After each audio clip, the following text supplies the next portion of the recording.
नमस्कार, उत्तराखंड के हमारे खास बुलेटिन में आपका बहुत बहुत स्वागत है। मैं हूं आपके साथ दीपिका ओझा। चलिए शुरुआत करते हैं खबरों की। मुख्यमंत्री पुष्कर सिंह धामी ने अल्मोड़ा प्रवास के दौरान कई कार्यक्रमों में हिस्सा लिया और अल्मोड़ा के कई फायदेमंद कार्यों पर सरकार की मुहर लगाई। इस दौरान पलायन आयोग की रिपोर्ट के अनुसार पलायन के लिए केंद्र सरकार की योजनाओं को स्वरोजगार योजना से जोड़ने की वकालत की। साथ ही साथ सरकार ने सबसे ज्यादा पलायन जिले अल्मोड़ा समेत अन्य जिले पलायन पर अंकुश लगाने के साथ ही कई योजनाओं को युवा वर्ग से जोड़ने के लिए कहा। पर्यटन, कृषि, बागवानी और लघु उद्योग को बढ़ावा दिया जा रहा है ताकि लोग अपने साथ ही अन्य लोगों को रोजगार दे सके। आज प्रदेश पलायन पर अंकुश लगा रहा है। लोग हर क्षेत्र में कार्य कर इसका फायदामंद मिलेगा।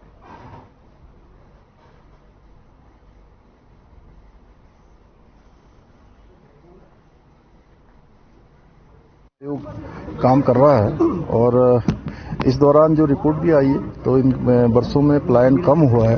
उसके लिए हम लोगों ने स्वरोजगार को अपनाया है, जहां कीवी मिशन, स्टार्टअप, छोटे उद्यमी, उन सबको प्रोत्साहित करने के लिए अनेकों योजनाएं हम लोग बना रहे हैं और उनके कारण से निकट भविष्य में पलायन रुकेगा और लोग रोजगार से स्वरोजगार दोनों को निश्चित रूप से पूरे अल्मोड़ा समेत समूचे उत्तराखंड के अंदर जो पलायन की स्थिति है उसको रोकने के लिए और उस पर कहीं न कहीं लोगों का रिवर्स पलायन हो।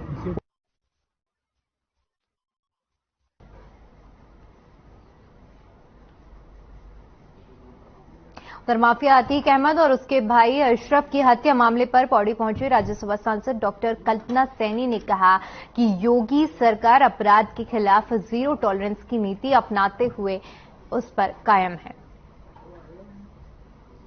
साथ ही उन्होंने कहा कि सरकार ने इस बात की हर तरह से कोशिश की कि कानून व्यवस्था बनी रहे।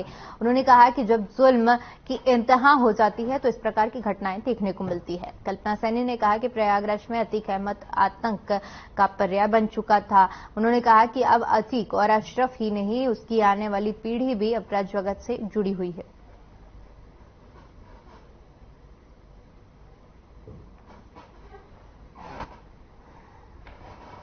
राज के आतंक का पर्याय तो अतीक था और खाली अतीक और अशरफ तक होता तो चलता।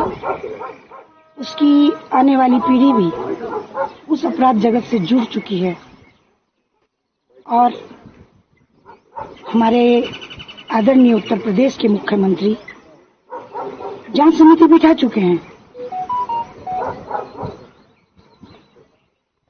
उन युवाओं को गिरफ्तार कर लिया गया है, उनकी भी जांच की जा रही है।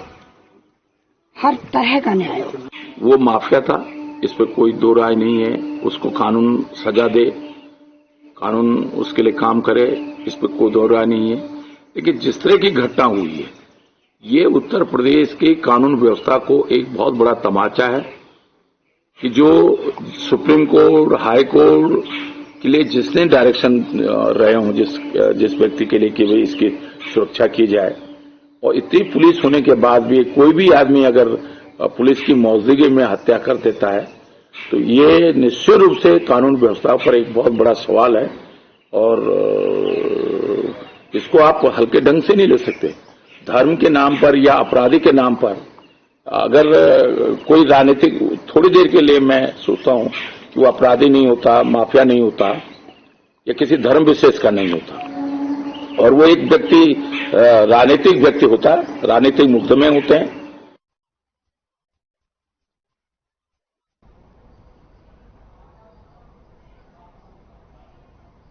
अंग्रेजों का बनाया गया शहर का तिकोनिया शहर स्थित डाक बंगला अब अपनी बदहाली से अजीज आ चुका है। चारों तरफ हरे भरे वातावरण के बीच स्थित यह डाक बंगला अब जर्जर स्थिति में पहुंच चुका है। इस ओर न तो किसी अधिकारी का ध्यान है और न ही इस हेरिटेज भवन को बचाने के लिए किसी ने अभी तक कोई कदम उठाया है। ब्रिटिश हुकूमत ने इसे बनवाया था पर अब यह किसी भूत बंगले से कम नहीं लगता। इमारत बाहर से दिखने में तो ठीक लगती है लेकिन अंदर इसमें कूड़े का भंडार पड़ा हुआ है। जब अधिकारियों को इसको लेकर बात की गई तो वे इस बारे में कुछ भी कहने से बचते हुए नजर आए। सिटी मजिस्ट्रेट का कहना है कि इस गेस्ट हाउस की बुकिंग हमारे द्वारा की जाती है और इससे मिलने वाली राजस्व लोक निर्माण विभाग को जाता है। वहीं इस बारे में जब लोक निर्माण विभाग के अधिशासी अभियंता अशोक कुमार का कहना है कि आरक्षण अधिकारी सिटी मजिस्ट्रेट और इसके जीर्णोद्धार के लिए काफी धनराशि की आवश्यकता है। शासन की ओर से स्वीकृति मिलने पर आगे कुछ कहा जा सकता है।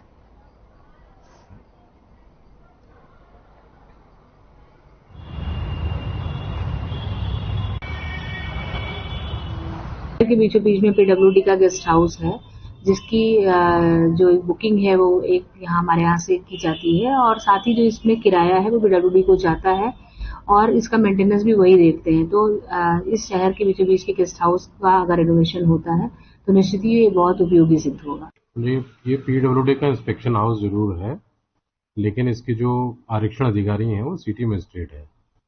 सिटी मजिस्ट्रेट जिनको भी यहाँ भेजती होंगी वो यहाँ पर आते हैं। रही मेंटेनेंस की बात, तो मेंटेनेंस के लिए हमारे पास इसको टोटली रिन्यूएट करने के लिए काफी धनराशि की आवश्यकता है। इसके लिए हम लोगों ने अपने स्तर से इसकी कंसल्टेंसी ले ली है। इसको हेरिटेज बिल्डिंग के रूप में 10 फुट में कन्वर्जन के लिए मेरा एक प्रस्ताव जल्दी ही तैयार होने वाला है। 10-15 दिन में तैयार हो जाएगा। जो मैं 87 से यहाँ पर हूँ, सिरोही में 40 साल की नौकरी होने को जा रही है। लेकिन ग्रामीण की स्थिति बहुत खराब है। सभी शहर में है, ये शहर के आने जाने वाले रात दिन आते हैं जाते हैं, कोई एक रुपया रजिस्टर नहीं भर जाता है। फ्री के आते हैं, फ्री कर देते हैं। मैंने कहा वहाँ से बुक करा रखा, वहाँ से रजिस्टर भराओ, हम यहाँ से आई दिन यहाँ सिटी में चेक किया थोड़ी जाएंगे रजिस्टर भराने। तो इस हिसाब से हर चीज की बहुत खराब है।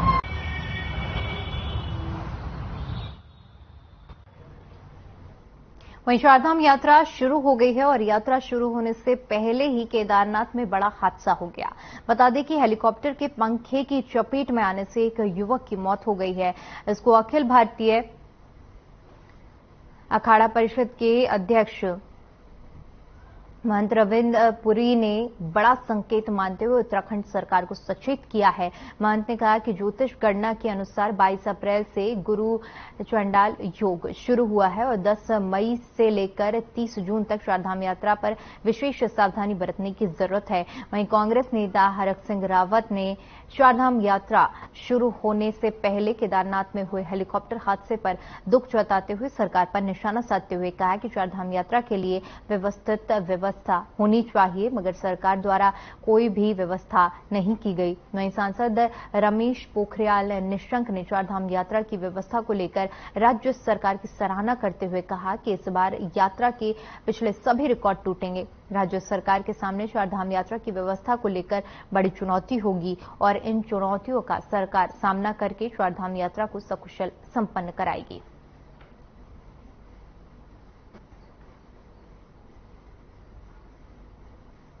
चारधाम और देवभूमि का जो व्यवस्था के संबंध में है, तो हम तो संत हैं, हमारा काम है राजा को डायरेक्ट कोई भी कठोर शब्द है उसका उच्चारण करके उसको सचेत करना। फिर भी मैं यहाँ के शासन और प्रशासनिक अधिकारियों से अनुरोध करूंगा, ज्योतिषीय गणना के आधार पर 22 तारीख से गुरु चंडाल योग शुरू हुआ है। खास करके 10 मई से लेकर के 30 जून तक यात्रा में विशेष सावधानी रखी जाए। ये दुर्भाग्य है, हालांकि इन घटनाएं किसी की नहीं होती हैं, लेकिन जिस तरह केदारनाथ में दुर्भाग्यपूर्ण घटना हुई, 2 लोगों की यात्रा होने से पहले ही 2 लोग दम तोड़ दिया। और जिस तरह इस यात्रा के लिए एक व्यवस्थित व्यवस्था होनी चाहिए थी। आपकी चारधाम यात्रा शुरू हो गई है। मुझे लगता है कि शायद इस समय जो परिस्थिति है, पीछे के सारे रिकॉर्ड तोड़ने की स्थिति है। लोगों में बहुत रुचि है। स्टेट गवर्नमेंट के सामने ये व्यवस्थाओं को लेकर के चुनौती होंगी, लेकिन इन चुनौतियों का वो पूरा मुकाबला भी कर रहे हैं।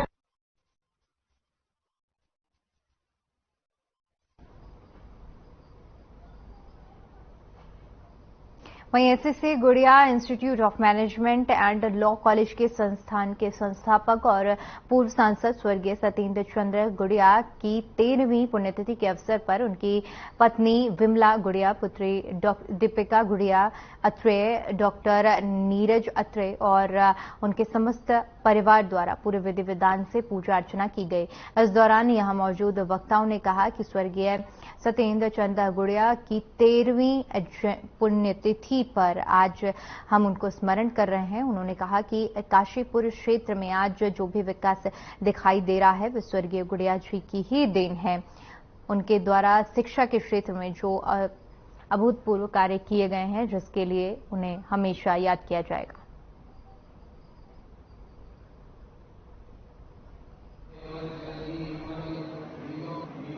बहुत ज़्यादा पापा की कमी मुझे हर पल महसूस होती है।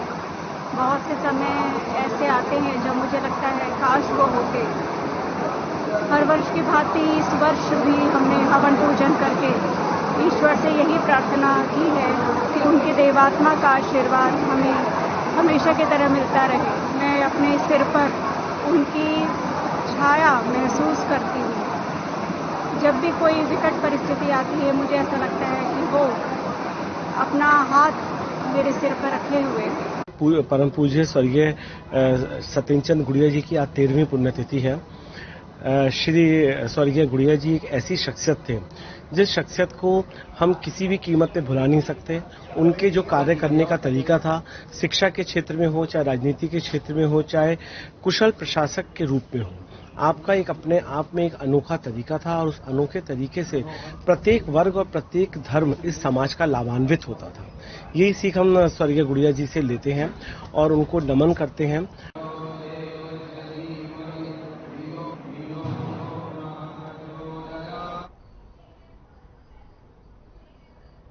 अल्मोड़ा के विकास खंड सल्ट के हराडा में बीजेपी रानीखेत जिलाध्यक्ष लीला बिष्ट के नेतृत्व में पीएम मोदी की मन की बात कार्यक्रम को लेकर बीजेपी कार्यकर्ता पदाधिकारियों के साथ बैठक आयोजित की गई। कार्यक्रम में मुख्य अतिथि बीजेपी रानीखेत जिलाध्यक्ष लीला बिष्ट ने शिरकत की। बीजेपी रानीखेत जिलाध्यक्ष लीला बिष्ट, मंडल अध्यक्ष मछोड़ गुड्डी देवी ने दीप प्रज्वलित कर कार्यक्रम का शुभारंभ किया। बैठक में गुड्डी देवी ने बूथ सशक्तिकरण अभियान की समीक्षा की। साथ ही साथ बूथ समितियों का ऑनलाइन पंजीकरण भी 30 अप्रैल को प्रधानमंत्री नरेंद्र मोदी की मन की बात के 100वें एपिसोड को प्रत्येक बूथ पर सुनने का निर्णय लिया गया है।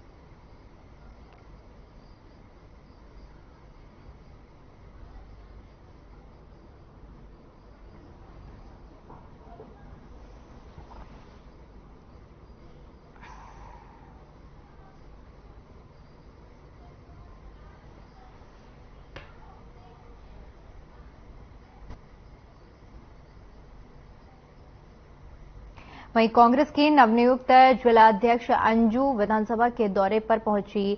गंगोली हाट और बेरीनाग में कांग्रेस कार्यकर्ताओं ने अंजू का जोरदार स्वागत किया। बता दें कि बेरीनाग में कांग्रेसी कार्यकर्ताओं के साथ बैठक कर अंजू ने कांग्रेस को गांव-गांव जाकर मजबूत करने और आगामी निकाय चुनाव और लोकसभा चुनाव की तैयारी में जुट जाने की अपील की। साथ ही प्रदेश की बीजेपी सरकार पर गंभीर आरोप लगाए। उन्होंने कहा कि प्रदेश का विकास ठप करने और बेरोजगारी बढ़ाने का बीजेपी सरकार का हाथ है। इस मौके पर पूर्व दर्जा राज्य मंत्री खजाना और महेंद्र समेत अन्य लोग मौजूद रहे।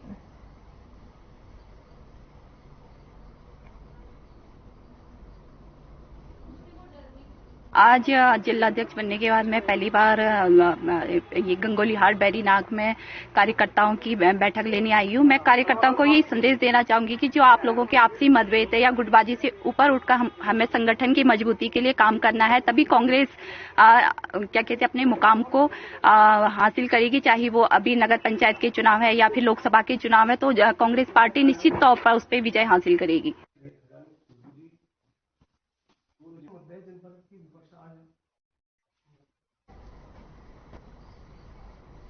चमोली जिले के जिलाधिकारी हिमांशु खुराना और पुलिस अधीक्षक प्रमेंद्र डोभाल ने चारधाम यात्रा सड़क मार्ग का भ्रमण कर यात्रा और सुरक्षा व्यवस्थाओं का जायजा लिया।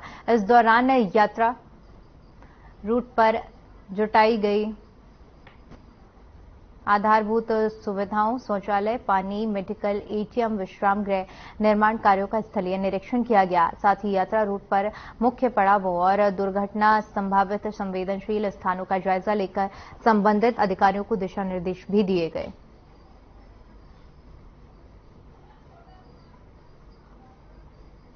जिलाधिकारी चमोली और पुलिस अधीक्षक चमोली ने चारधाम रूट पर पड़ने वाले पर्यटन पुलिस चौकियों, ड्यूटी पॉइंट, यात्री पंजीकरण केंद्र का भौतिक निरीक्षण किया।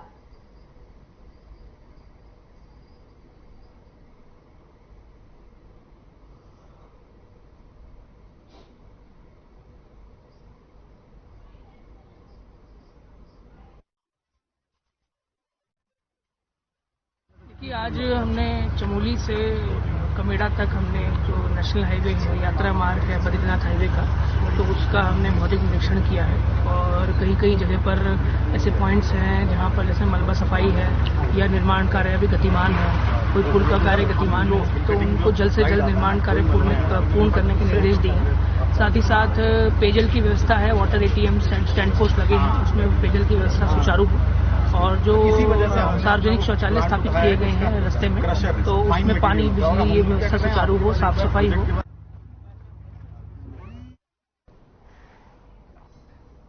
पूर्व मुख्यमंत्री और कांग्रेस नेता हरीश रावत हाथ से हाथ जोड़ो यात्रा के बाद अब कांग्रेस से जोड़ो यात्रा शुरू करने जा रही है। हरीश रावत हरिद्वार जिले में 51 यात्राएं करेंगे। बता दें कि हरीश रावत कांग्रेस नेताओं के साथ हरिद्वार प्रेस क्लब में पहुंचे। इस दौरान उन्होंने बताया कि पिछले चुनाव में कांग्रेस जिन क्षेत्रों में कमजोर रही है, वे उन क्षेत्रों में जाकर लोगों से कांग्रेस के साथ जुड़ने का आह्वान करेंगे। यात्रा 11 मई से हरिद्वार के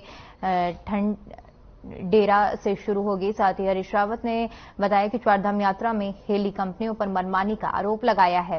प्रदेश सरकार पर हेली कंपनियों का 10 बना जाने का आरोप लगाया है।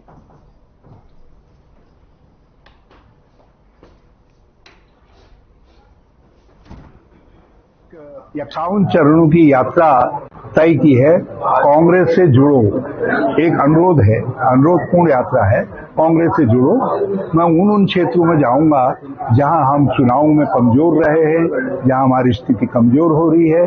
तो ऐसी 51 यात्राओं का 11 तारीख को मैं ढंडेरा नंगला इमरती तक पद यात्रा करके शुरुआत करूं। बहुत दुखद है और मेरा अपना मानना है कि वर्तमान सरकार भी, इससे पहले की भाजपा सरकारें भी हेलीकॉप्टर कंपनियों की दास बनी। ये उनके हाथों में खेल है। सेवाएं नहीं चल पा रही है, हमारी फिक्स उनकी सर्विसेज नहीं चल पा रही है। हमने जो एकीकृत वायु सेवा प्रारंभ की थी राज्य के लिए, उसको भाजपा की सरकार ने बंद कर दिया उस समय।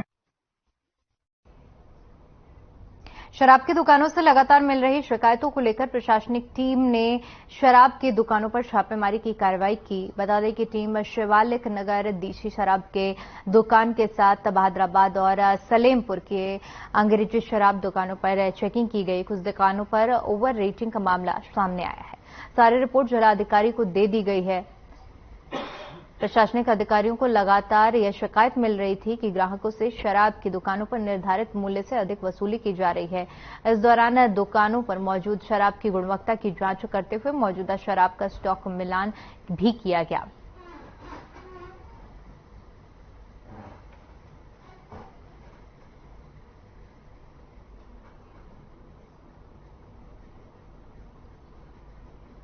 चलिए, फिलहाल के लिए इस बुलेटिन में इतना ही। बाकी तमाम बड़ी खबरों के लिए बने रहिए हमारे साथ। नमस्कार।